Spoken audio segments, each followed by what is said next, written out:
ጌታ ኢየሱስ አብዝቶ ይባርኮት። እርሶንም ማዕከላችን ላይ ስላሉ በጣም ደስ ይለናል። ጌታ ኢየሱስ የተባረከ ይሁን። እግዚአብሔር እንግዲህ እያስተማረን ያለው በወንድም አለባቸው በኩል እግዚአብሔር ተናግሮናል። የተቀረውን ደግሞ ከዚህ በኋላ ያለውን ጊዜ ለእርሶ ልስጥና ጌታ ኢየሱስ ይባርኮ። እርሶም ደግሞ በልቦ የሚሰማውትን ነገር ለዚህ አገልግሎት ክፍል ከፊታችን ኮንፈረንስ አለ፣ ያንን በማስመልከት ነው የተገናኘ ነው።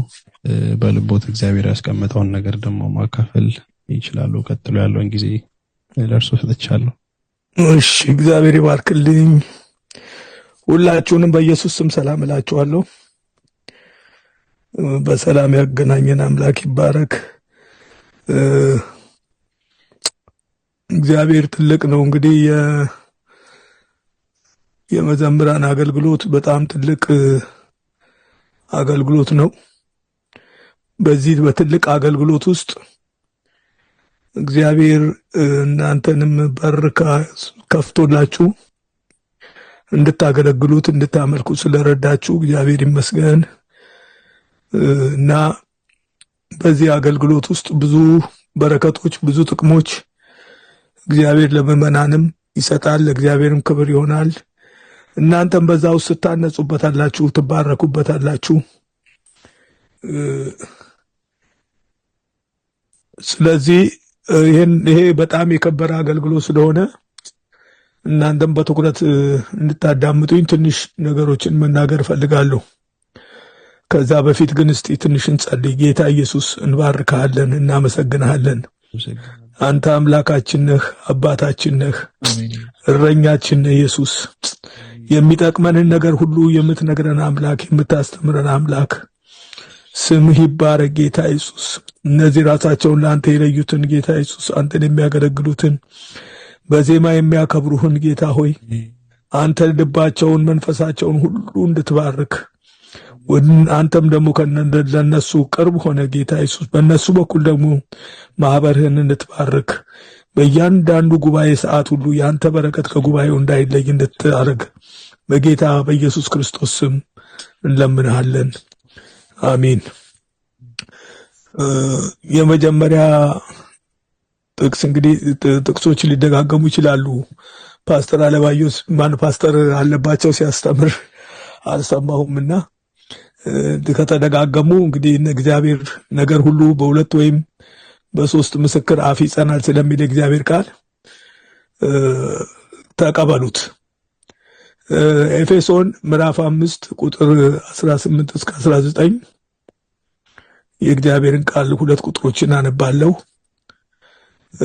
መንፈስ ይሙላባችሁ እንጂ በወይን ጠጅ አትስከሩ፣ የማባከን ነውና በመዝሙርና በዝማሬ በመንፈሳዊም ቅኔ እርስ በርሳችሁ ተነጋገሩ፣ ለጌታ በልባችሁ ተቀኙና ዘምሩ።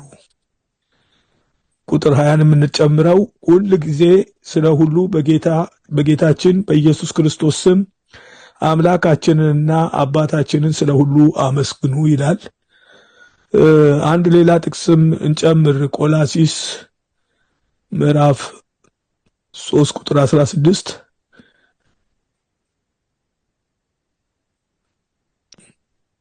የእግዚአብሔር ቃል በሙላት ይኑርባችሁ፣ በጥበብ ሁሉ እርስ በርሳችሁ አስተምሩና ገስጹ፣ በመዝሙርና በዝማሬ በመንፈሳዊም ቅኔ በጸጋው በልባችሁ ለእግዚአብሔር ዘምሩ ይላል። እነዚህ ሁለት ጥቅሶችን መሰረት አድርገን የመዝሙር ጥቅም ምንድነው ወይም ደግሞ ምን ጥቅሞችን ይሰጣል ለእግዚአብሔር ሕዝብ ወይ ለቤተ ክርስቲያን ለመዘምራንም ራሱ እንደገናም ደግሞ ለእግዚአብሔርም ደግሞ በተለይ ወደ ሰማይ ያለውን ነገር ዛሬ መናገር አልፈልግም። እዚህኛ አካባቢ ያለውን ነገር በእኛ ዙሪያ የሚሰራውን እግዚአብሔር ስለሚሰራውን ስራ ነው መናገር የምፈልገውና ምን ጥቅም ይሰጣል የሚለውን ነገር በትንሽ መናገር እፈልጋለሁ። መዝሙር በተቀደሰ መንፈስ፣ በተለወጠ ልብ፣ በተሰበረ ልብ፣ በተቀደሰ ህይወት ለእግዚአብሔር ክብር ተብሎ ሲዘመር በእግዚአብሔር ሕዝብ ውስጥ ትልቅ ለውጥ ያመጣል። ግን መጀመሪያ ላይ ትኩረት ልናደርግበት የሚገባው ህይወትም ላይ ነው። የሚዘምረው ህይወት ወይም ደግሞ መዝሙሩን ለእግዚአብሔር የሚያቀርበው ህይወት በጣም የተሰጠ እግዚአብሔር የሚከብርበት ህይወት ሆኖ መቅረብ አለበት። ምክንያቱም ይሄ ህይወት በጣም ወሳኝ ህይወት ነው። ልክ እግዚአብሔር በምንዘምርበት ጊዜ ለመዘመራችንን ብቻ ሳይሆን ማየት ያለብን እኔ የምዘምረው ሰው ብቃቴ ምን ያክል ነው፣ እግዚአብሔርን ምን ያክል ወደ ውስጥ ያስገብቸዋለሁ፣ ከእግዚአብሔር ጋር ያለኝ ግንኙነት ምን ይመስላል የሚሉትን ነገሮች በደንብ አድርገን ራሳችንን አይተን ገምግመን በተቀደሰ ህይወት ለእግዚአብሔር ስንዘምር እግዚአብሔር እነዚህ አሁን የምዘረዝርላችሁን ጥቅሞች ይሰጠናል። የመጀመሪያው አንደኛ ብላችሁ ብትይዙ ጥሩ ነው። የምንዘምረው መዝሙር የሚሰጠው የመጀመሪያ ጥቅም ምንድነው? የእግዚአብሔርን አብሮነት ወደ ጉባኤው ያመጣል። የእግዚአብሔርን አብሮነት ወደ ጉባኤው ያመጣል። ስለዚህ እግዚአብሔር እንግዲህ እንደምታውቁት የእግዚአብሔር በመንፈሳዊ ቅኔ በልባችሁ ተቀኙ ዘምሩ ስለሚል እግዚአብሔርን በመንፈስ እንዘምረው፣ በመንፈስ እናመልከው። እግዚአብሔር ራሱ በመዘምራኑ መካከል ይገኛል፣ በህዝቡ መካከል ይገኛል። ልክ መዘምራኑ መካከል ከተገኘ የመዘምራኑ ህይወት እግዚአብሔር የተገኘበት ህይወት ወይም የእግዚአብሔር ጉብኝት ያለበት ህይወት ከሆነ በቀጥታ እግዚአብሔር ማህበረ ምዕመናኑንም ይጎበኛል። ስለዚህ የእግዚአብሔርን ጉብኝት ወደ ጉባኤው ያመጣል። በተቀደሰ ህይወት የሚዘመር መዝሙር፣ በተለወጠ ህይወት የሚዘመር መዝሙር የእግዚአብሔርን አብሮነት ወደ ጉባኤው ያመጣል። እንዲህ ይላል መዝሙረ ዳዊት በቅንፍ 100 ቁጥር 2 ላይ መዝሙረ ዳዊት በቅንፍ 100 ቁጥር 2 ላይ በኢየሱስ ስም አነባዋለሁ። በደስታም ለእግዚአብሔር ተገዙ፣ በሐሴትም ወደፊቱ ግቡ ይላል። ደስታ ባለበት ቦታ፣ ሐሴት ባለበት ቦታ እግዚአብሔር በቀጥታ ከህዝቡ ጋር የመገናኘት መስመር ይዘጋጃል። ምንም አይነት የተሰበረ ድልድይ አይኖርም። ምንም አይነት ሸለቆ አይኖርም።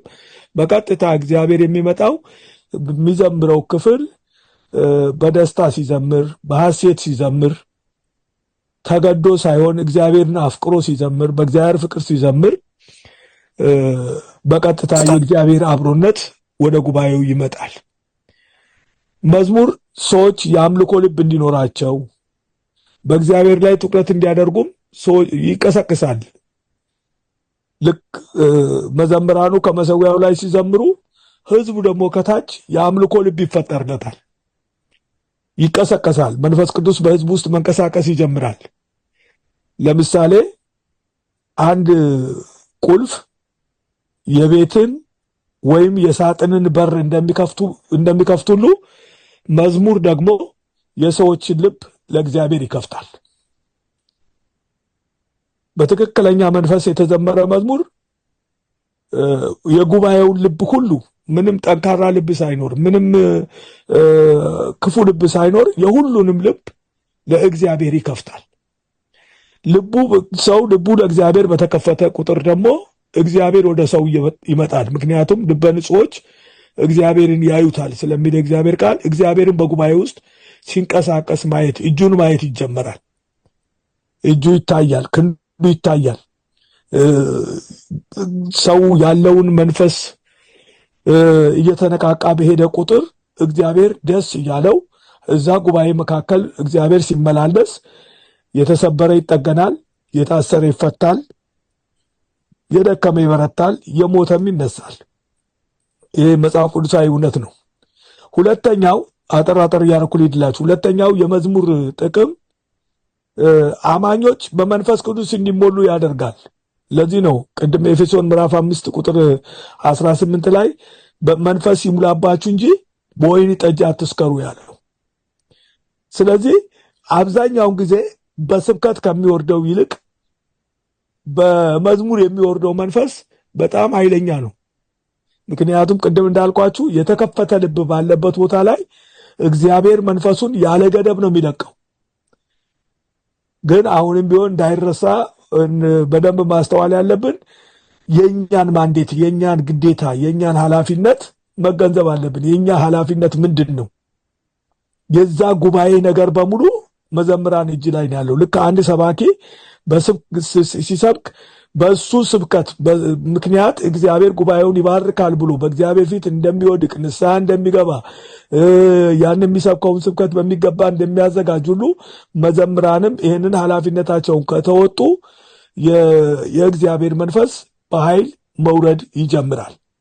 በመንፈስ ቅዱስ የተቀባ መዝሙር ደስታን፣ ሰላምን፣ መንፈሳዊ ጥንካሬን ለምዕመናኑ ያስገኛል። ስለዚህ በረከቱ ብዙ ነው።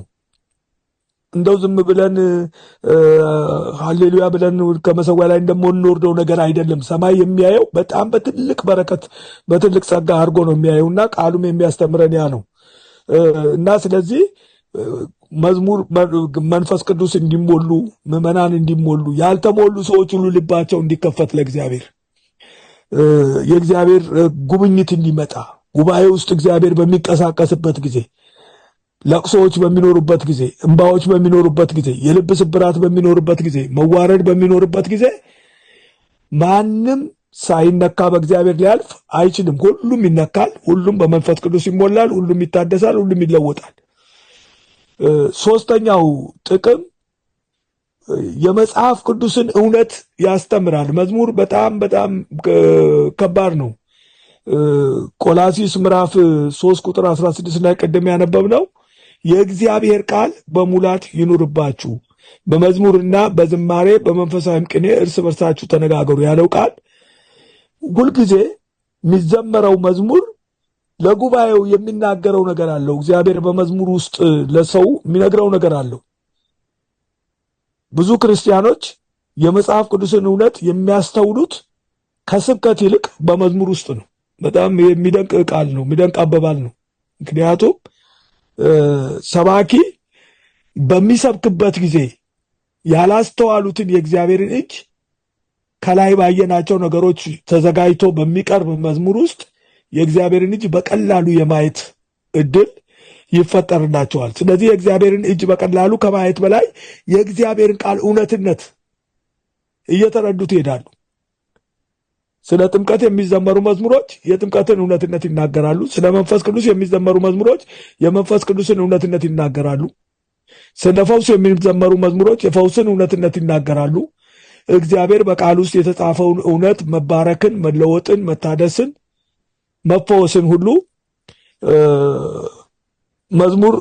በመዝሙር ይገኛል። አራተኛው መዝሙር የሚሰጠን አራተኛው ጥቅም ምንድን ነው? እምነትን ይገነባል። በጣም የሚገርም ነገር እዚህ ላይ ማስተዋል ያለብን ምንድን ነው? በተለያዩ እምነት በጸሎት ሊገነባ ይችላል። እምነት በስብከት ሊገነባ ይችላል እና በተለያዩ ነገሮች ሰዎች እምነታቸውን ለመገንባት ይጥራሉ። ነገር ግን ብዙ ጊዜ እንደምታዩት ሰዎች በከበዳቸው ጊዜ፣ በጣም በጨነቃቸው ጊዜ ከስብከት ይልቅ መዝሙር ነው የሚመርጡት። ለምን? እምነታቸው በጎደለ ጊዜ፣ ባዘኑ ጊዜ፣ መጽናናት በሚያስፈልጋቸው ጊዜ አዳዲስ መዝሙሮችን አዳዲስ ዝማሬዎችን እየፈለጉ ማዳመጥ ሲጀምሩ እምነታቸው እየተገነባ ይሄዳል። መዝሙረ ዳዊት በቅንፍ 40 ላይ ቁጥር 3 አዲስ ዝማሬን ለአምላካችን ምስጋና በአፌ ጨመረ፣ ብዙዎች ያያሉ ይፈሩማል፣ በእግዚአብሔርም ይታመናሉ። እና እምነት ይገነባል፣ ጠላት ይፈራል። የሐዋርያትን ቤተክርስቲያን መዝሙር በደንብ አስተውላችሁት ከሆነ ከስብከት ባልተናነሰ መልኩ በሰው ሕይወት ውስጥ በደንብ እስከ አጥንት ገብቷል። በደንብ እግዚአብሔር መዘምራኖቻችንን ይባርክ። በእውነት ከእግዚአብሔር አመጠው ጾመው ጸልየው የተቀበሉትን የእግዚአብሔርን ቃል በመዝሙር አቀነባብረው በዜማ ሲያቀርቡ ብዙ የደከሙ ሰዎች ይበረታሉ። ብዙ ሰዎች ደክመው ከቤተ ክርስቲያን ቀርተው እንኳን በየቤታቸው ሆነው መዝሙሩን አይረሱትም። ምክንያቱም ያ የሚዘምሩት መዝሙር ደግሞ አንድ ቀን እምነታቸውን ይገነባና መልሶ ሊያቆማቸው ይችላል። ጠላት ግን የቤተ ክርስቲያንን መዝሙር ሁልጊዜ ይፈራል። ምክንያቱም መዝሙር ራሱ ከታች በኋላ የምናየው ነገር አለ። መዝሙር ራሱ ለእኛ ድብቅ ጦራችን ነው። ጠላትን የምንዋጋበት መሳሪያችን ነው። ቂመኛን የምናጠፋበት መሳሪያችን ነው። እግዚአብሔር ልክ ከቃሉ የሆነ መዝሙር ሲዘመር እምነት ሊያፈርስ የመጣውን ዲያብሎስ ይመታውና እምነት ይገነባል፣ ለውጥ ይመጣል፣ መታደስ ይመጣል። ለእግዚአብሔር የሚዘመር መዝሙር የእግዚአብሔርን ኃይል በከባድ ጊዜያት ሁሉ ለሕዝብ ያሳያል፣ እንዲያስተውል ያደርገዋል። ሕዝቡን እግዚአብሔር ጉልበት ያለው አምላክ እንደሆነ፣ ኃይል ያለው አምላክ እንደሆነ፣ ሁሉን ቻይ የሆነ አምላክ እንደሆነ ለሕዝቡ ያሳያል። ስለዚህ ሕዝቡ ይህንን የእግዚአብሔርን ኤልሻዳይነት፣ የእግዚአብሔርን ሁሉን ቻይነት፣ የእግዚአብሔርን የበላይነት በመዝሙር እያየ በሚመጣበት ጊዜ እምነቱ እየተገነባ እየበረታ እያደገ ይሄዳል። እምነት ከተገነባ ደግሞ ሰው በቀላሉ ሊፈርስ ሊወድቅ አይችልም። ስለዚህ በትልልቅ ቻሌንጆች ውስጥ በከባድ ጊዜያት ውስጥ የማለፍ እድል ይኖረዋል ማለት ነው። አምስተኛው መዝሙር ተስፋ መቁረጥን ያስወግዳል። ለእግዚአብሔር የሚዘመር መዝሙር ባለበት ቦታ ላይ ምንም እንኳን ከባድ ችግሮች ቢፈጠሩም ከባድ ችግሮች ቢኖሩም በነዛ በከባድ ችግሮች ውስጥ ክርስቲያኖች በሚያልፉባቸው በተለያዩ አይነት መከራዎች ውስጥ አንድ እግዚአብሔር የሚሰጣቸው ትልቅ ነገር ምንድነው? ተስፋ ነው። ሴጣን ደግሞ የሚያመጣው ምንድነው? ተስፋ መቁረጥ ነው። ስለዚህ መዝሙር ሲዘመር ተስፋ መቁረጥ ይጠፋና ተስፋ ይለመልማል። ሐዋርያት ሥራ መጽሐፍ ምዕራፍ 16 ታሪኩን ታውቁታላችሁ። ምዕራፍ 16 ከቁጥር 25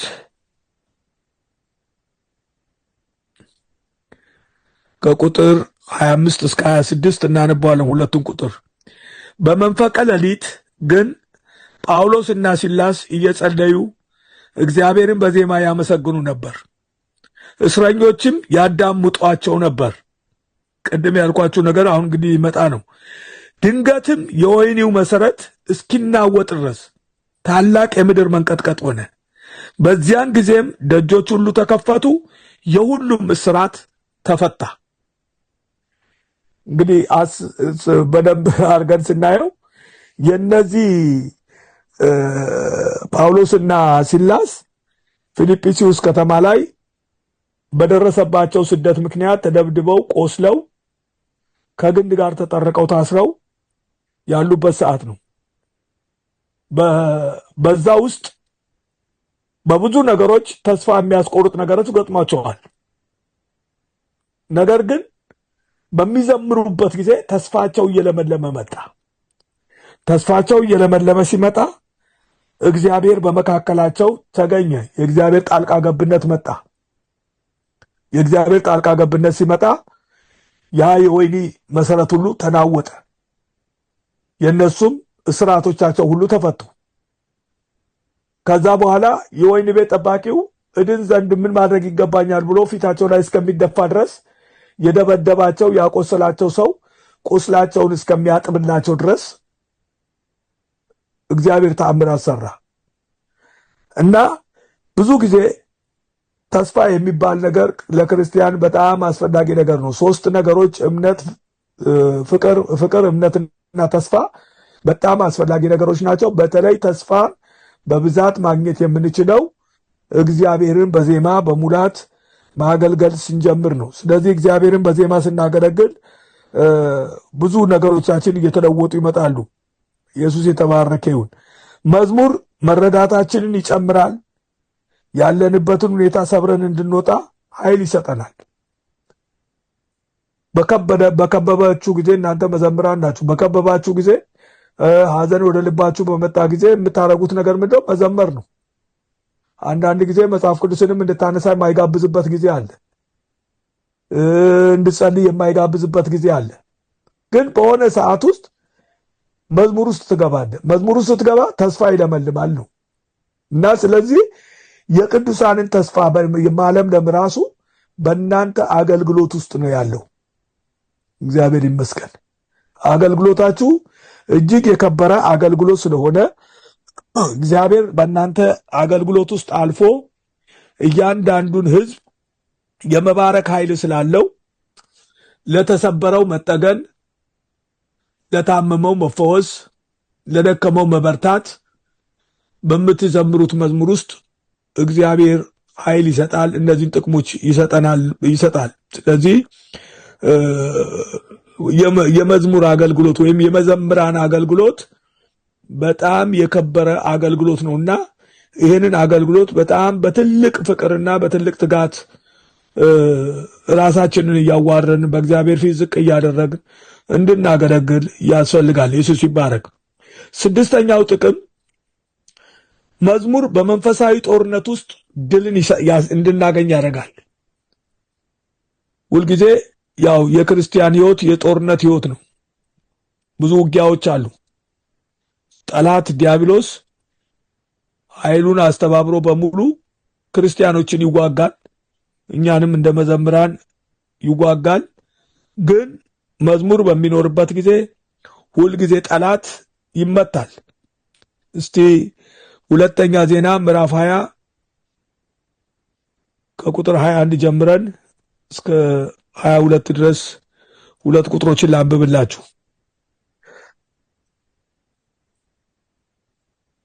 ኢዮሳፊጥ ነው ይሄንን የሚያደርገው። ንጉሥ ኢዮሳፊጥ ቁጥር 21 ላይ ከሕዝቡ ጋር ተማክሮ በሰራዊቱ ፊት የሚሄዱትን ምሕረቱ ለዘላለም ነውና እግዚአብሔርን አመስግኑ የሚሉትን ጌጠኛ ልብስ ለብሰው የሚያመሰግኑትን ለእግዚአብሔር የሚዘምሩትን መዘምራንን አቆመ። ዝማሬውንና ምስጋናውንም በጀመሩ ጊዜ ይሁዳን ሊወጉ በመጡት በሞዓብና በአሞንና በሞዓብ ልጆች በሴይርም ተራራ ሰዎች ላይ እግዚአብሔር ድብቅ ጦርን አመጣባቸው፣ እነርሱም ተመቱ ይላል። አሜን። ጌታ ኢየሱስ ይባረክ። በተከበብን ጊዜ፣ በጨነቀን ጊዜ ወይም ብዙ መከራዎች፣ ችግሮች በደረሱበት ጊዜ እግዚአብሔርን በተቀደሰ ሕይወት ስናመሰግነው ድላችን በጣም ቅርብ ነው የሚሆነው። እንግዲህ አስቡ፣ እኛ በዚህ አይነት መንፈስ ውስጥ ካለን ሌላው ሕዝብ ደግሞ ተቸግሮ ተጨንቆ በተለያየ ፈተና ተወጥሮ ነው ወደ እግዚአብሔር ጉባኤ የሚሄደው። ይሄ እግዚአብሔር ጉባኤ አካባቢ የሚሰበሰበው ሕዝብ አንድ የሚፈልገው ነገር ምንድን ነው ብላችሁ ብትሉ የእግዚአብሔር ጣልቃ ገብነት በችግሩ ውስጥ፣ በሚዋጋው ውስጥ፣ በሚረብሸው ውስጥ እግዚአብሔር ጣልቃ እንዲገባ ይፈልጋል። እግዚአብሔር ጣልቃ ገብቶ ቀንበሩን ሰብሮለት ነፃ አውጥቶት እግዚአብሔር ጋር ተገናኝቶ ደስ ብሎት እንዲመለስ ይፈልጋል። እንግዲህ ደስ ብሎት እንዲመለስ ካስፈለገ ልክ ኢዮሳፊጥ እንዳደረገው ጠንካራ የሆነ የመዘምራን ቡድን እንዲኖር ያስፈልጋል። ማለት ይሄ የመዘምራን ቡድን መንፈሳዊ ጦርነትን በዜማ የሚዋጋ ቡድን ነው። መንፈሳዊ ጦርነትን በዜማ የሚዋጋ ቡድን ነው። በቅኔ የሚዋጋ ቡድን ነው። በምስጋና የሚዋጋ ቡድን ነው። ይሄ ቡድን ከደከመ ጦርነቱ በጣም ታላቅ ነው የሚሆነው። ጠላት ይበረታል። እዚህ ቡድን ላይ ያልተቀደሰ ነገር ካለ፣ ያልተለወጠ ነገር ካለ ጠላት ይበረታል። ግን ይሄ ቡድን ልክ ኢዮሳፊጥ እንዳደረገው ከልብስ ከአለባበስ ጀምሮ ከመዝሙር ልብስ ጀምሮ እስከ መላው ሕይወት ድረስ ጌጠኛና ያማረ እግዚአብሔርን የሚያስደስት ከሆነ የፈለገው አይነት የጠላት ጦር ቢሰበሰብ እግዚአብሔር በዛ ጦር ውስጥ ጣልቃ ገብቶ በከበበው ሁሉ ላይ በከበበን ሁሉ ላይ ህዝቡን በከበበው ሁሉ ጠላት ላይ እግዚአብሔር ድል ማምጣት ይችላል። ስለዚህ መዘምራን ኃላፊነታችን በጣም ከባድ ስለሆነ እግዚአብሔርን ከሰማይ ጎትቶ የሚያወርድ የዜማ የቅኔ መንፈስ ላችን ላይ ስላለ እግዚአብሔር ይመስገን።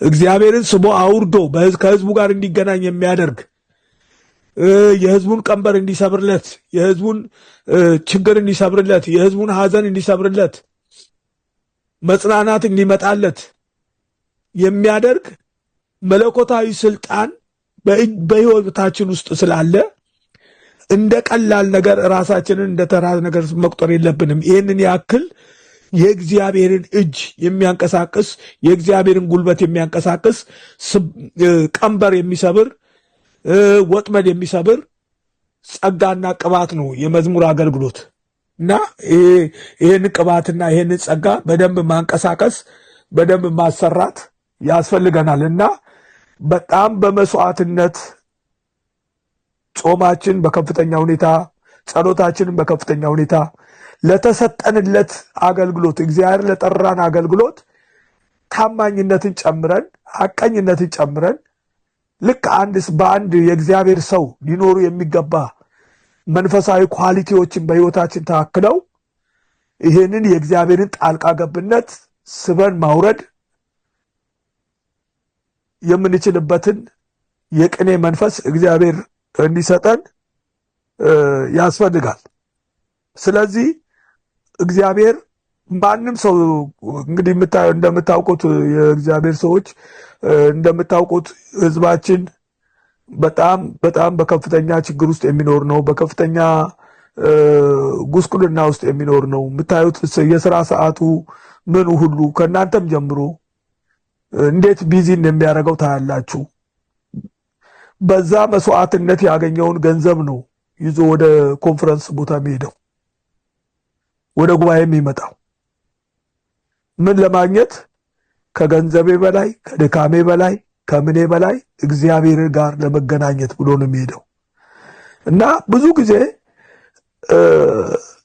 ልማዳዊ በሆኑ ጉባኤዎች ውስጥ ዝም ብሎ በልማድ በሚከናወኑ ጉባኤዎች ውስጥ እግዚአብሔር ጋር ሳይገናኝ ህዝቡ ዝም ብሎ ሄዶ ሪክሬት አድርጎ ብቻ ወይም ደግሞ የሆነ ትሪፕ አለኝ ብሎ ትሪፕ ደርሶ እንደሚመጣ ነገር ሆኖበት የሚመለስበት ነገር ይኖራል እና ግን ዘንድሮ ግን በእውነት እኔ ዘንድሮ በጣም ነው የጸለይኩት በእግዚአብሔር ፊት። ዘንድሮ ግን እግዚአብሔር ተአምር ሰርቶ ታሪክ ለውጦ እናንተም እግዚአብሔር ይሄን አነሳስቷችሁ ይሄንን ፕሮግራም ካዘጋጃችሁ በእናንተም ሕይወት ጭምር እግዚአብሔር ታሪክ ሰርቶ ይህን ህዝብ የከበበ መንፈስ ሁሉ ተሰባብሮ ዱቄት ሆኖ ቀንበሩ ሁሉ ተሰባብሮ ይሄ ህዝብ እልል እያለ ወደ ቤቱ እንዲመለስ ሁላችንም በአንድነት መስዋዕት እንድንከፍል ያስፈልጋል። ስለዚህ ስድስተኛው ጦርነት ውስጥ በእግዚአብሔር በመንፈሳዊ ጦርነት ውስጥ ድልን ማግኘት ነው የመዝሙር ጥቅም። ሰባተኛው መዝሙር የቤተ ክርስቲያን ቅዱሳንን 2 3 አጥቢያዎች 4 አጥቢያዎች አንድ ላይ ሆነን በምንዘምርበት ጊዜ የአጥቢያዎችን አንድነት ያጠነክራል። አብሮ መዘመር አብሮ መብላት የሚያመጣውን ያክል በረከት ያመጣል። ለምሳሌ በሐዋርያት ሥራ ላይ ምዕራፍ 2 ቁጥር 47 ላይ አብረው ይበሉ ነበር ሐዋርያት እና ያ አብሮ መብላት እንደ ቅዱስ ቁርባን ይቆጠርላቸው ስለነበረ ያ አብሮ መብላት አንድነታቸውን፣ ህብረታቸውን፣ ፌሎሺፓቸውን በጣም አጠንክሯል። እንግዲህ አብሮ መብላት ያን ያክል የሚያጠነክር ከሆነ አብሮ መዘመር ደግሞ ምን ያክል ያጠነክራል? ይሄ ዘመን መለያየት የበዛበት ፉክክር ያለበት እኔ በልጥ የሚባልበት ዘመን ነው። ግን መለያየትም ፉክክርም ለመብለጥ መጣርም እግዚአብሔርን አያስደስተውም። እግዚአብሔርን የሚያስደስተው አንድነት፣ ህብረት ነው። ስለዚህ በየአጥቢያው ያላችሁ መዘምራን ህብረታችሁን በደንብ ለማጠናከር አብሮ መዘመር ብቻ ሳይሆን አብሮ መዝለል፣ አብሮ መጨፈር ብቻ ሳይሆን የልብ አንድነት፣ የመንፈስ አንድነትን ጭምር መዝሙር ያመጣል። ስለዚህ አንድነታችን በጣም እንዲጨምር እንዲያድግ በዚህ በክፉ ዘመን ውስጥ መለያየት በሰፈነበት ዘመን፣ አለመከባበር በበዛበት ዘመን፣ ጥላቻ በበዛበት ዘመን፣ መከፋፈል በበዛበት ዘመን ውስጥ እቺ ቤተክርስቲያን ህብረትን፣ አንድነትን እያሳየች መቀጠል አለባት። ስለዚህ አብሮ መዘመር ህብረትን፣ አንድነትን ስለሚያመጣ ከፍተኛ ጥቅም ያደርጋል። በመዝሙር ጊዜ ህብረታችን እርስ በርስ ብቻ ሳይሆን ከጌታ ከኢየሱስ ክርስቶስ መንፈስ ጋርም አብረን ህብረት እናደርጋለን። ቅድም እንደተነጋገርነው የእግዚአብሔር ጣልቃ ገብነት ሁሉ ስለሚመጣ፣ የእግዚአብሔር አብሮነት ስለሚመጣ ህብረታችን እንዲሁ በጓደኝነት ህብረት ወይም ደግሞ በሰው ህብረት በሰውኛ ህብረት ላይ ብቻ ትኩረት ያደረገ ሳይሆን መለኮታዊ የሆነ ከእግዚአብሔር ጋር ጭምር ህብረት እስከ ማድረግ ድረስ እንደርሳለን። አንድ ቤተክርስቲያን አንድ ቤተክርስቲያን ናት። በሎኬሽን በአካባቢ እዚህ ተብሎ ቦታ ቢሰጥም ሁሉም አንድ ላይ ተሰብስቦ አንድ ቀን በሰማይ አንድ ላይ ነው የሚሆኑት። ሁለት ቤተክርስቲያን የለም በሰማይ። እዚህ በምድር ላይ የዲሲ አጥቢያ፣ የባልቲሞር አጥቢያ፣ የምን አጥቢያ ተብሎ ሊባል ይችላል። ይሄ የምድር በሰውኛ አገላለጥ ነው እንጂ ቤተክርስቲያን አንድ ናት።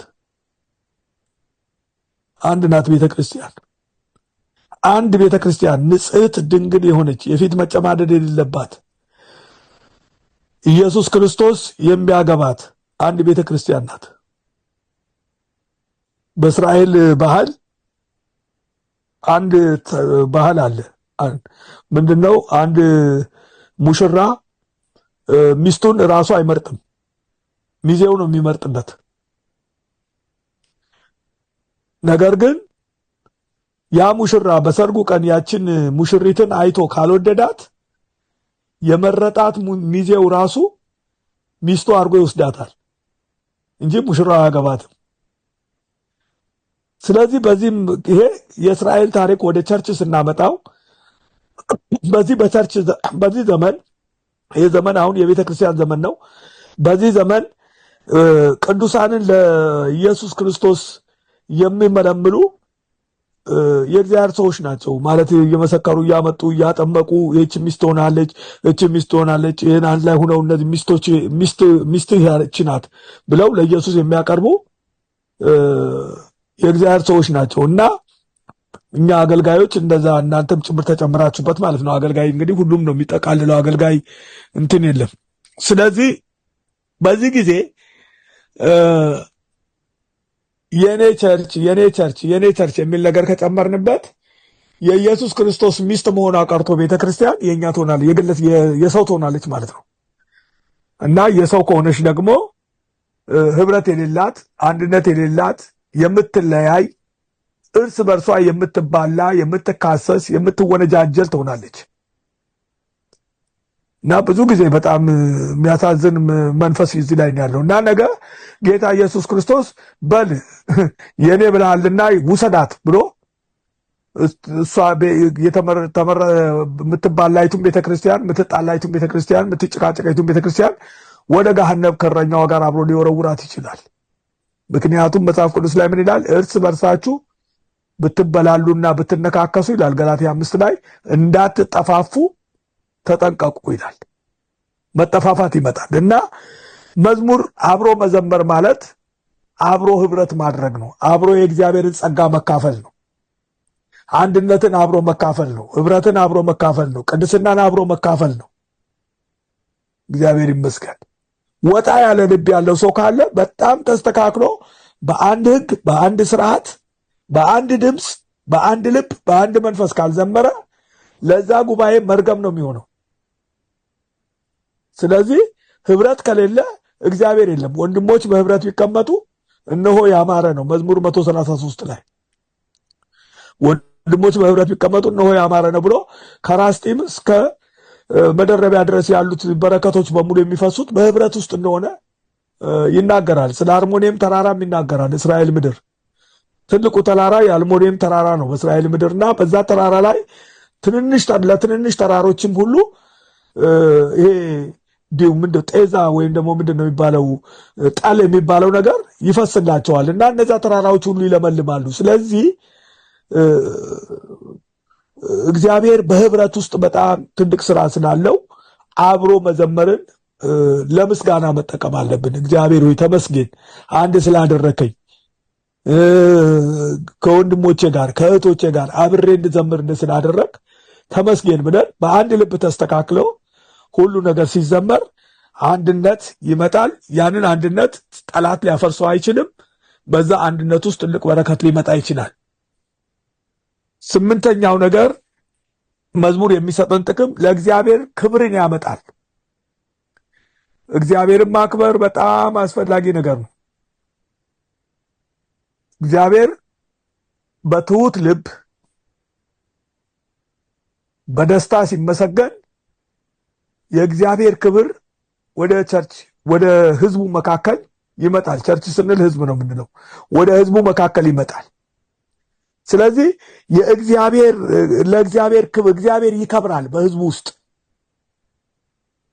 ሰው በመንፈስ ተይዞ በሚዘምርበት ጊዜ፣ ስጋውን በሚክድበት ጊዜ፣ የዓለም አስተሳሰብ ከአእምሮ በሚወጣበት ጊዜ ማን ይከብራል? ኢየሱስ ክርስቶስ ይከብራል። ደሙ እየታየው ሲዘምር፣ ያ የክርስቶስ መቁሰል እየታየው ሲዘምር፣ ያን የቀራንዮውን ጦር እያሰበ ሲዘምር፣ ያንን ሚስማር እያሰበ ሲዘምር፣ ያንን ጅራፍ እያሰበ ሲዘምር ፈውሱ ታምራቱ በህይወት ውስጥ ይከሰታል።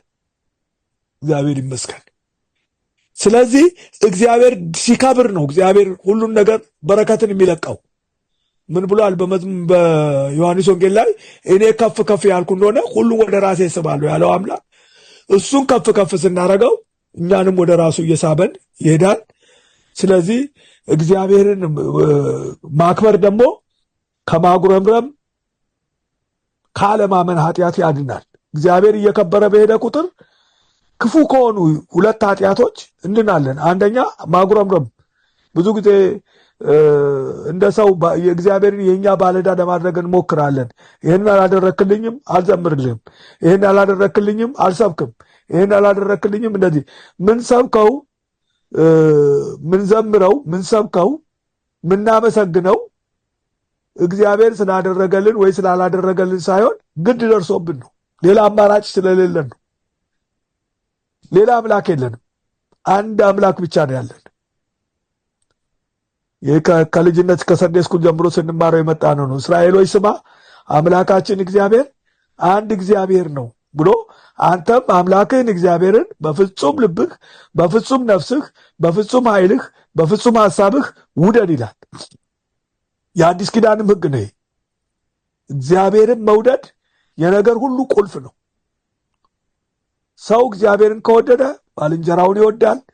ባልንጀራውን ከወደደ ደግሞ ህብረት ይጠነክራል፣ አንድነት ይጠነክራል፣ መከባበር ይጠነክራል። ትልቅ ሰላምና ትልቅ ፈውስ በእግዚአብሔር ሕዝብ መካከል ይፈጠራል ማለት ነው። ስለዚህ እግዚአብሔር ይከብራል እና በመንፈስ የሚዘመር መዝሙር ለእግዚአብሔር ክብር ያመጣል፣ እግዚአብሔርን ያከብረዋል። እግዚአብሔር ሲከብር ደግሞ ሁሉ ነገር ስርዓት እያያዘ እየተባረከ ይመጣል። ኢየሱስ ይባረክ። ዘጠነኛ ነጥብ መዝሙር ጸሎትን ያበረታታል። ጸሎት በጣም አስፈላጊ ቁልፍ ነገር ነው። የቤተ ክርስቲያን እስትንፋስ ነው ይላሉ የመጽሐፍ ቅዱስ ሰዎች። ልክ አንድ ሰው ካልተነፈሰ እንደማይኖር ሁሉ ቤተ ክርስቲያንም ያለ ጸሎት መኖር አትችልም። ስለዚህ መዝሙር ራሱ ጸሎት ነው እና አብዛኛውን ጊዜ በመጽሐፍ ቅዱስ ውስጥ በተለይ የመዝሙር መጽሐፍ ተብሎ የሚጠቀሰውን መዝሙረ ዳዊትን በምታነቡበት ጊዜ በጸሎት የተሞላ መዝሙር ነው እና ጸሎት እግዚአብሔር ቅዱሳን ሲዘመር መዘምራን ሲዘምሩ ወይ ህዝቡ አብሮ ሲዘምር አንድ የሚንቀሳቀስ የጸሎት መንፈስ አለ፣ የልመና መንፈስ አለ፣ የሞገስ መንፈስ አለ። የልመናንና የሞገስን መንፈስ አፈስላችኋለሁ ይላል ዘካርያስ 10 ላይ። ስለዚህ እግዚአብሔር ያንን መንፈስ ስለሚለቀው የልመናና የሞገስ መንፈስ በተለቀቀ ቁጥር፣ ጸሎት በተንቀሳቀሰ ቁጥር፣ ልመና በተንቀሳቀሰ ቁጥር፣ ምስጋና በተንቀሳቀሰ ቁጥር፣ አምልኮ በተንቀሳቀሰ ቁጥር የጠላት ምሽግ ሁሉ እየተመታ ይሄዳል እና እንደ አዳዲስ ነፍሳት የመማረክ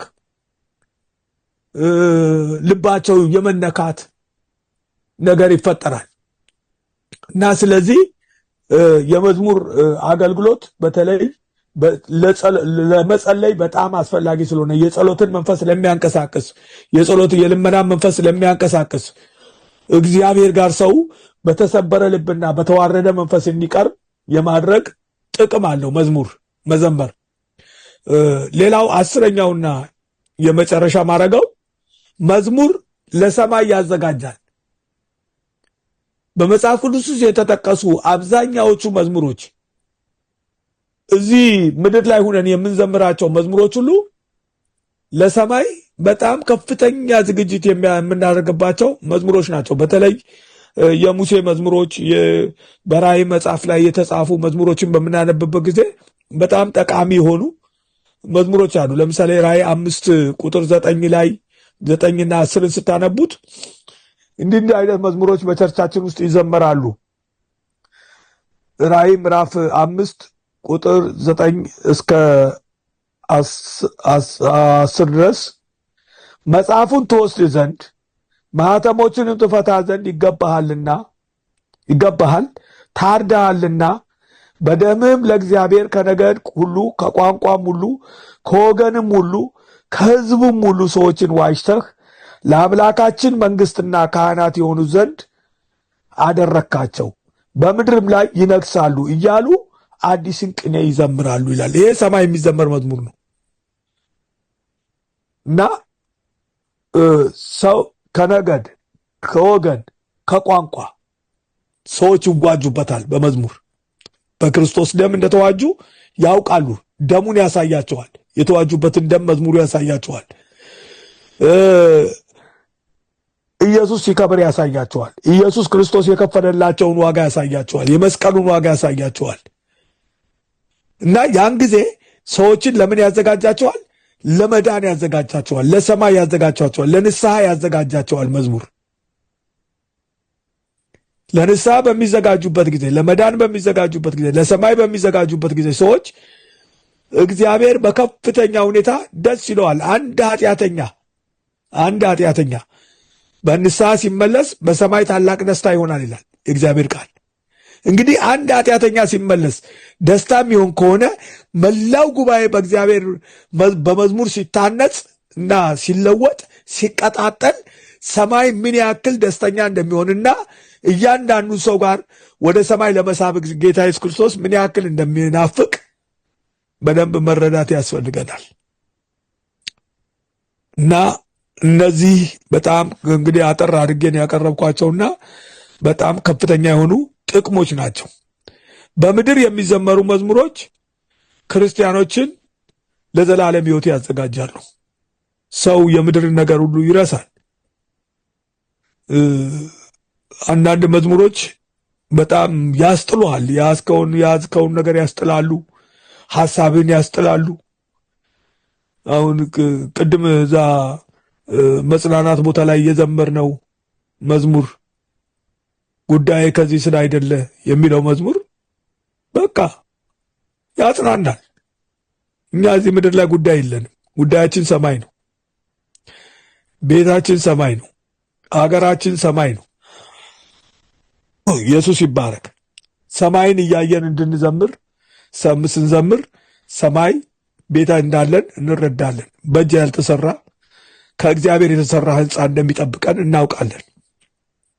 እንደዛ ከሆነ ሰማይ እያሰብን ምንኖር ከሆነ ደግሞ የምድር ስበት ይቀንስልናል። ይሄ የለበስነው ስጋ እንለዋለን ብዙ ጊዜ።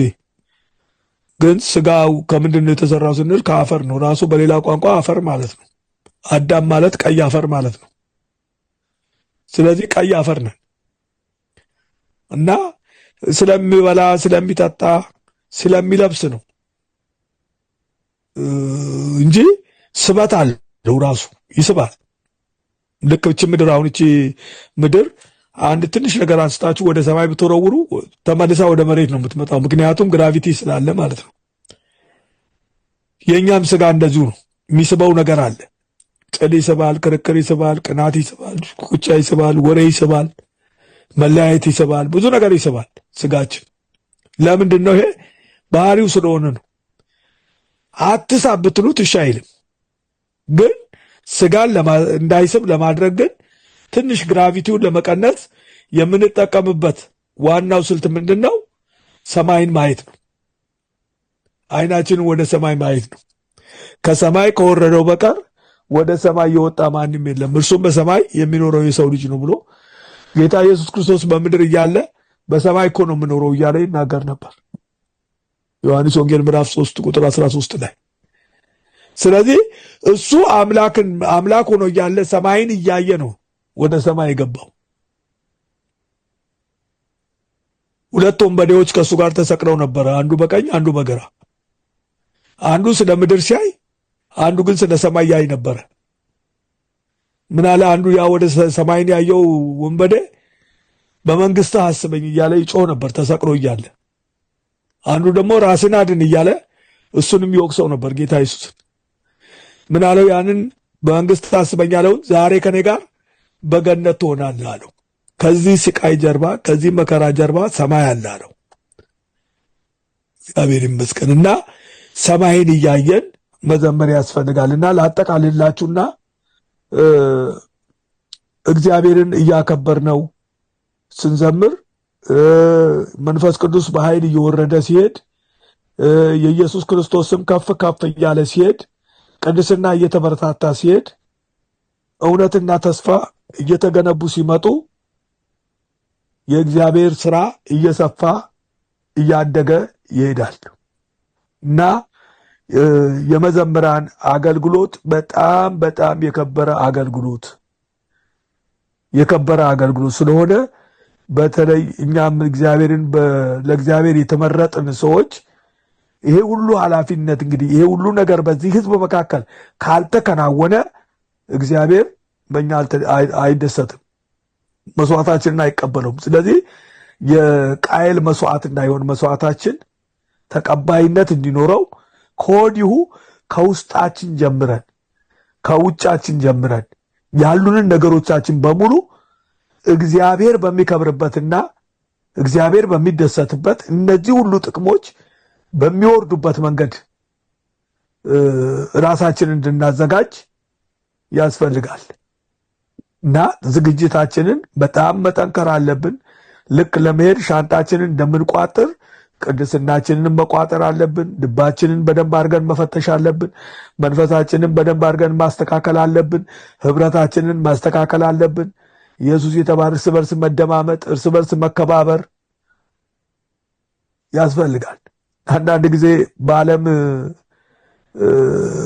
ታሪክ ብዙ ጊዜ ዓለም በፉክክር ነው የምትታወቀው።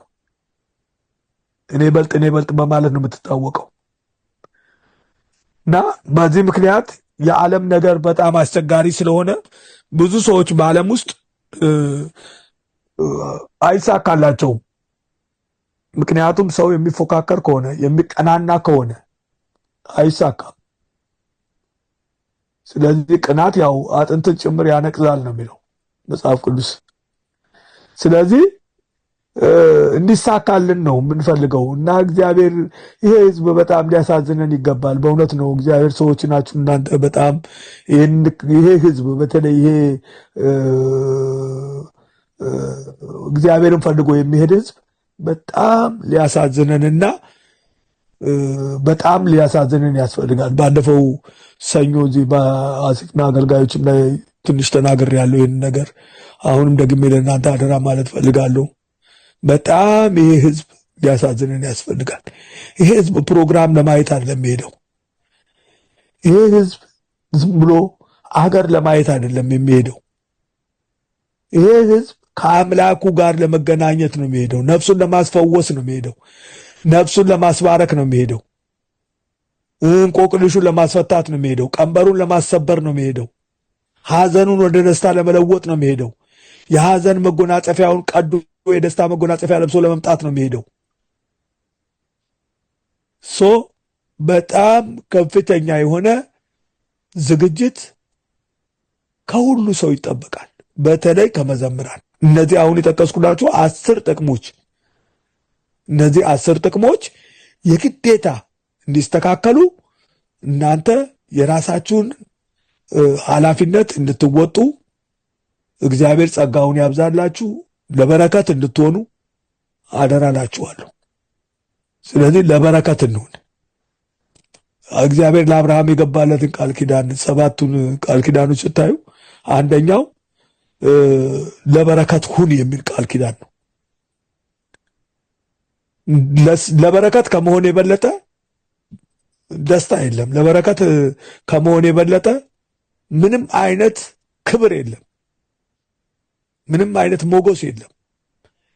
ስለዚህ ለበረከት ለመሆን ደግሞ በጣም መታዘዝ፣ መገዛት፣ ተው የተባልነውን መተው፣ እግዚአብሔር ያለንን ጥላ ያለንን ነገር መጥላት፣ ውደደው ያለንን ነገር መውደድ፣ ያዘው ያለንን ነገር መያዝ፣ ጣለው ያለንን ነገር መጣል አለብን ለበረከት ለመሆን።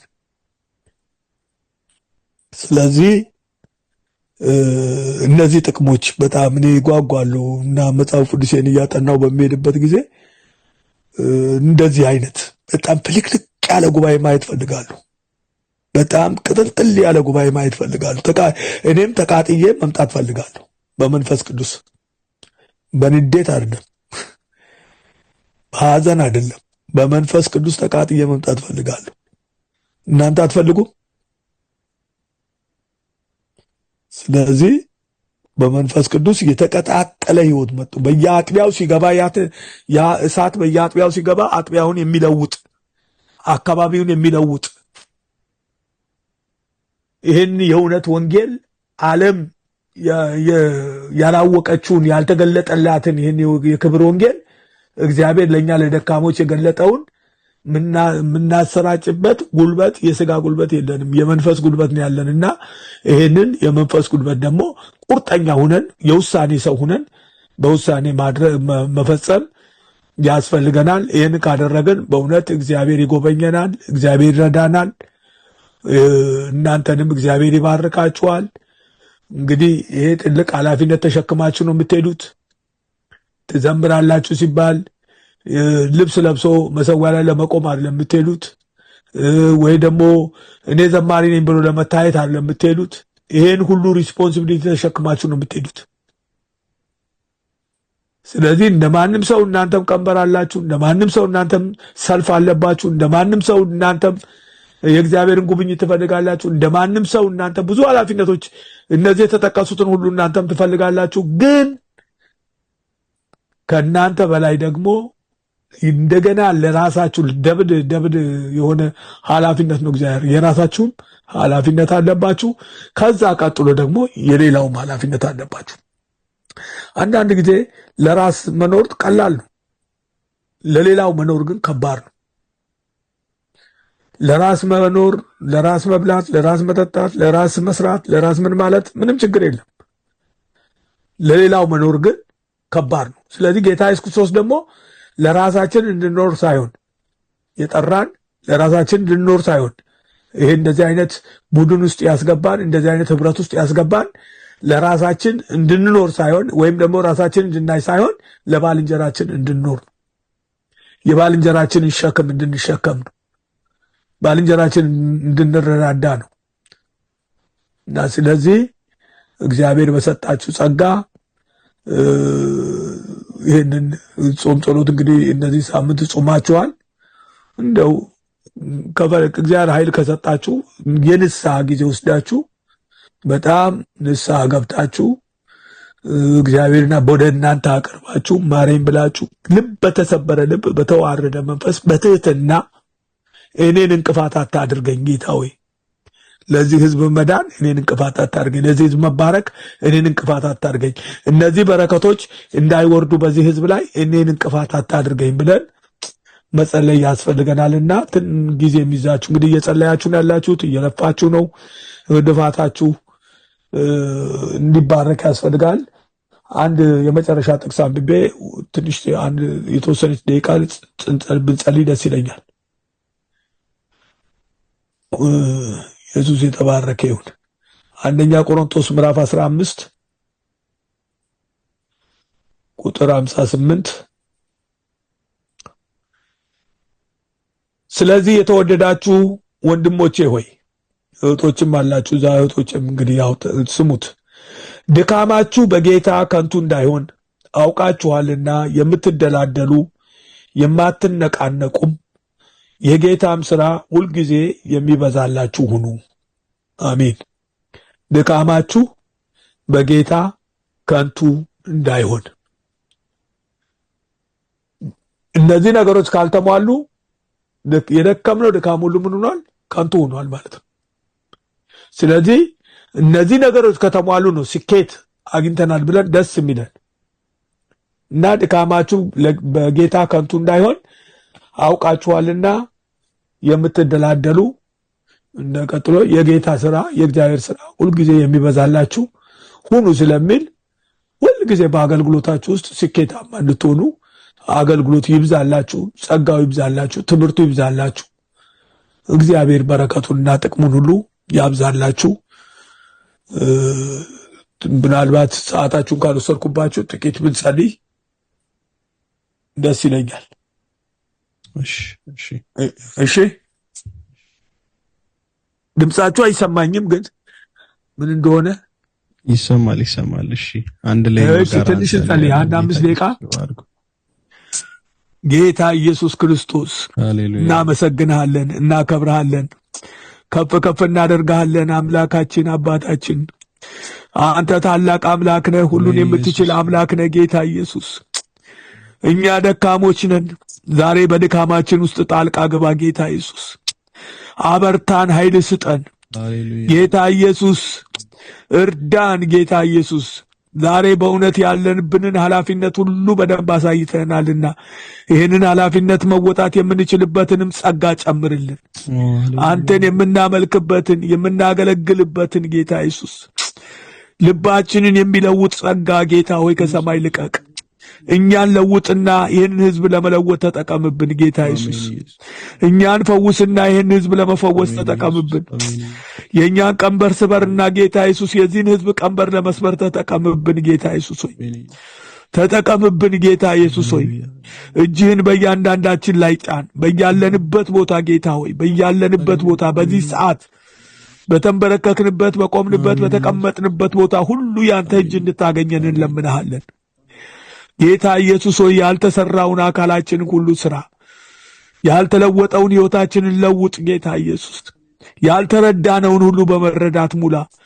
አግዘን የሰማይ አምላክ፣ አግዘን የሰማይ አምላክ። እርዳን ጌታ ኢየሱስ፣ እርዳን ጌታ ኢየሱስ።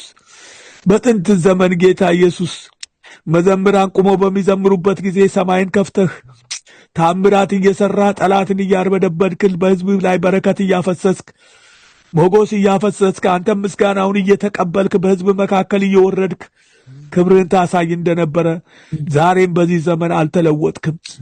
ኢየሱስ ክርስቶስ ትላንትናና ዛሬ ለዘላለም ያው ነው ተብሎ ተጽፏልና አንተ አትለወጥም፣ እኔ እግዚአብሔር አልለወጥም። ስለዚህ እናንተ የያዕቆብ ልጆች ሆይ የጠፋችሁ አይደላችሁም ብለሃልና ጌታ ኢየሱስ ሆይ አትለወጥብን። እኛን ለውጠንና ጌታ ኢየሱስ እኛን ስራንና ጌታ ኢየሱስ እኛን ጌታ ኢየሱስ አመቻቸንና ይሄ ሁሉ በረከት በዚህ ሕዝብ ላይ ወርዶ ቤተ ክርስቲያን ዓይን ያላየችው ጆሮ ያልሰማው በሰው ልብ ያልታሰበው ታምራት እንድታይ ጌታ ኢየሱስ በዚህ ዘመን ጌታ ሆይ ታምራት እንዲገለጥ ፈቃድ ይሁን። እያንዳንዱን ዘማሪ ጌታ ኢየሱስ አንተ ባርክ፣ አንተ ፈውስ ጌታ ኢየሱስ። የእያንዳንዱን ዘማሪ አንደበት ፈውስ፣ ልብ ፈውስ ጌታ ኢየሱስ። ቅባትህ በላቸው ላይ ይምጣ፣ መንፈስህ በላቸው ላይ ይምጣ፣ ጸጋ በላቸው ላይ ይምጣ ጌታ ኢየሱስ። የመዝሙር ቅባት የመዝሙር ጸጋ ልቀቅላቸው ጌታ ኢየሱስ። ለዚህ ሕዝብ ለበረከት አድርጋቸው። ይህ ሕዝብ አንተን ፈልጎ ነው የሚሄደው ጌታ ሆይ። ይሄ ሕዝብ ምስኪን ነው ጌታ ኢየሱስ ሆይ። ሌላ አምላክ እኮ የለውም፣ ሌላ ረዳት እኮ የለውም ጌታ ኢየሱስ። አንተ ዝም ካልከው ይሄ ሕዝብ መጥፋቱ ነው መሰበሩ ነው ጌታ ሆይ። ዝም አትበል፣ ሕዝብህን ተናገረው። ይሄን ሕዝብ በመዝሙር ተናገረው፣ በስብከት ተናገረው፣ በአምልኮ ተናገረው ጌታ ኢየሱስ። በእያንዳንዱ ሰዓት ተናገረው ጌታ ኢየሱስ። ለይህን ሕዝብ ወደ አንተ የምታስጠጋበት፣ የዚህን ሕዝብ ልብ የምትሰብርበት፣ የዚህን ሕዝብ መሻት የምትፈጽምበት ቃል ሁሉ እንዲፈጸም አደራ እንለምንሃለን። ታምራት ይከናወን። የሰማይ አምላክ እርዳ፣ አግዝ፣ አግዝ ኢየሱስ፣ አግዝ ኢየሱስ፣ አግዝ ኢየሱስ። አንተ ለደካማ ኃይልን ትሰጣለህ። እያንዳንዳችን ደካሞች ነን፣ ነገር ግን ኃይል ስጠን፣ አበርታን። በአምላካችሁ በኢየሱስ አበረታችኋለሁ ያልክ አምላክ አበርታን። አበርታን ኢየሱስ፣ በኢየሱስ ስም አበርታ፣ በኢየሱስ ስም አበርታ፣ በኢየሱስ ስም አበርታ፣ በኢየሱስ ስም አበርታ። ጸጋህን አብዛ፣ ኃይልህን ጨምር፣ እየባረክ ባርክ፣ ለበረከታ አድርጋቸው በጌታ በኢየሱስ ክርስቶስ ስም አሜን። እግዚአብሔር ይባርካችሁ፣ ይራራላችሁ። እግዚአብሔር ፊቱን ወደ እናንተ ያንሳ፣ ፊቱን ያብራላችሁ፣ ሰላም ይስጣችሁ። እግዚአብሔር ከእናንተ ጋር ይሁን። የእግዚአብሔር መሻት የልቡ ሐሳብ ሁሉ ተፈጽሞ በዚህ ጉባኤ ላይ በጣም ከፍተኛ የሆነ የመንፈስ ቅዱስ እሳት ወርዶ እናንተም ተባርካችሁ ለበረከት እንድትሆኑ አምላካችሁ ለዘላለም ከእናንተ ጋር ይሁን። በኢየሱስ ስም እባርካችኋለሁ። አሜን።